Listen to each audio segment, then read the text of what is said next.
మనం ఏ ఉచ్చ స్థితిలో ఉన్నప్పటికీ కూడా మనల్ని మనం హెచ్చించుకోకూడదండి. ఎప్పుడూ కూడా మనల్ని మనం తగ్గించుకుంటూనే బ్రతకాలి. మనం ఏం చేసినా దేవుని దయతో, దేవుని కృపతో చేస్తున్నట్టుగానే మనం మాట్లాడాలి, మనం భావించాలి తప్పించి ఇదంతా నా గొప్పతనం, ఇదంతా నా తెలివి, ఇదంతా నా ఖ్యాతి, ఇదంతా నా జ్ఞానం, ఇదంతా నా శక్తి సామర్థ్యం, ఇదంతా నా డబ్బుతో జరుగుతుంది, ఇదంతా మా వల్ల జరుగుతుంది, మేమే దేనికైనా మేము సాధించగలం అని మనల్ని మనం హెచ్చించుకున్నాం అనుకోండి, దేవుడు తగ్గిస్తాడు, అలా దింపుతాడు, కిందకి అణుస్తాడు. ఎంతటి వాళ్ళనైనా సరే అణిచేస్తాడు దేవుడు, అణిచేస్తాడు. అందుకే ఏ వ్యక్తి కూడా తను తాను హెచ్చించుకోకూడదు, ఎప్పుడు గించుకుని బ్రతకాలి. మనిషి ఎప్పుడు తన స్థాయి ఏమిటో తెలుసుకుని బ్రతకాలండి.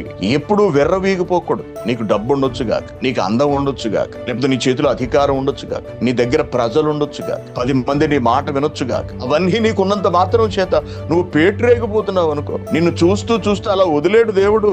నిన్ను ఎక్కడ కొట్టాలో అక్కడ కొడతాడు, నిన్ను ఎలా అణచాలో అలా అణుస్తాడు. రాజులనే అణిచేసాడండి నెబుకద్నెజరు. అంటే ఎవరనుకుంటున్నారు? మహారాజు.